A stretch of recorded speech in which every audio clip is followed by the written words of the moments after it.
Hello friends, स्वागत है आपका अपने YouTube channel GK with Manisha में। फ्रेंड्स, आज के इस वीडियो में हम पद्म पुरस्कार 2022 से related most important and selected question लेकर आए हैं जो आपके आने वाली परीक्षाओं में पूछे जा सकते हैं। फ्रेंड्स, जैसा कि आप जानते हैं, भारत सरकार द्वारा 2022 में पद्म पुरस्कार देने की घोषणा हो चुकी है, जिससे रिलेटेड आपका फर्स्ट क्वेश्चन है, वर्ष 2022 में कितने पद्म पुरस्कारों की घोषणा की गई है। इसका राइट आंसर है ऑप्शन सी 128, जिसकी व्याख्या है भारत सरकार ने 2022 में कुल 128 पद्म पुरस्कारों की घोषणा की है। फ्रेंड्स, जैसा कि आप जानते हैं, पद्म पुरस्कारों को 3 कैटेगरी में बांटा गया है। पहला पद्म विभूषण, दूसरा पद्म भूषण और तीसरा पद्म श्री पुरस्कार। इस सूची में 4 पद्म विभूषण और 17 पद्म भूषण और 107 पद्म श्री पुरस्कार शामिल हैं। अब आपका दूसरा क्वेश्चन है, पद्म पुरस्कारों के बारे में इनमें से कौन सा कथन सत्य है।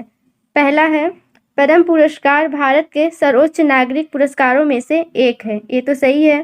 दूसरा है, पद्म पुरस्कार भारत के राष्ट्रपति द्वारा प्रदान नहीं किए जाते हैं। ये गलत है, भारत के राष्ट्रपति के द्वारा ही प्रदान किए जाते हैं। तीसरा है, पद्म पुरस्कार प्राप्तकर्ताओं को राष्ट्रपति भवन में आयोजित औपचारिक समारोहों में प्रदान किए जाते हैं। ये भी सही है। चौथा है, पद्म पुरस्कार 3 श्रेणियों में दिए जाते हैं, पद्म विभूषण, पद्म भूषण और पद्म श्री। ये भी सही है। इसमें दिया है सही विकल्प चुनें। आपका पहला और तीसरा वाला और चौथा वाला यही सही था, यानी आपका ऑप्शन बी सही है।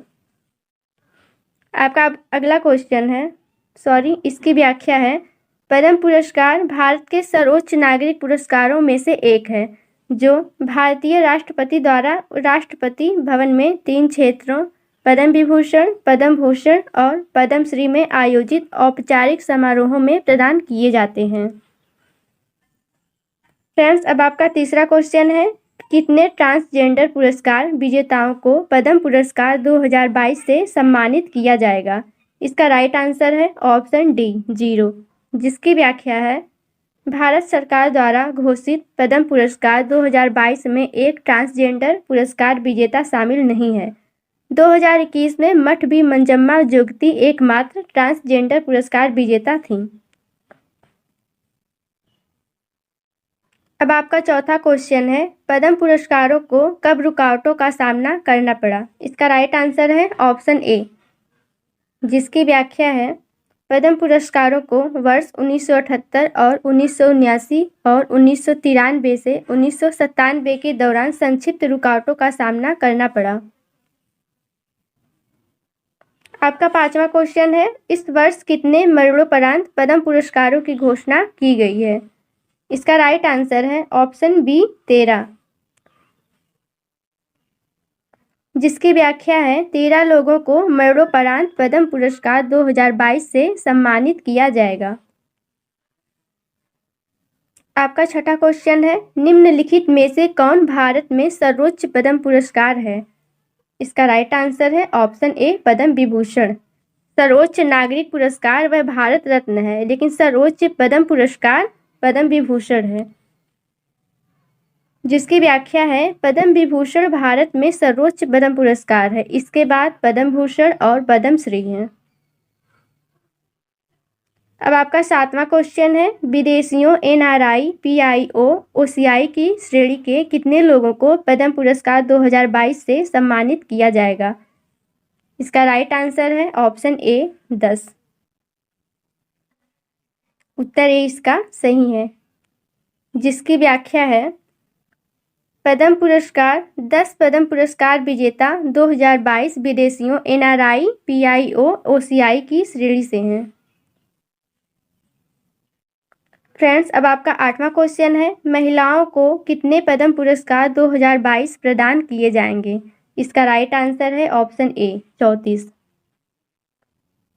जिसकी व्याख्या है, इस साल महिलाओं को कुल 34 पद्म पुरस्कार दिए जाएंगे।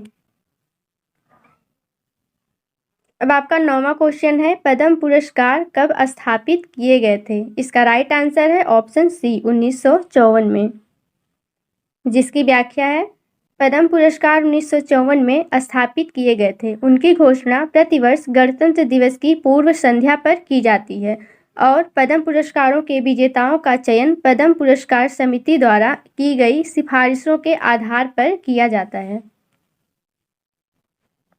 फ्रेंड्स, अब आपका 10वां क्वेश्चन है, भारत में तीसरा सबसे बड़ा पद्म पुरस्कार कौन सा है? इसका राइट आंसर है ऑप्शन डी है पद्म श्री, जिसकी व्याख्या है पद्म पुरस्कार 3 श्रेणियों में दिए गए हैं, पद्म विभूषण, पद्म भूषण और पद्म श्री। पद्म श्री भारत में तीसरा सबसे बड़ा पद्म पुरस्कार है। यह उल्लेख करने के लिए कि भारत रत्न भारत का सर्वोच्च नागरिक पुरस्कार है।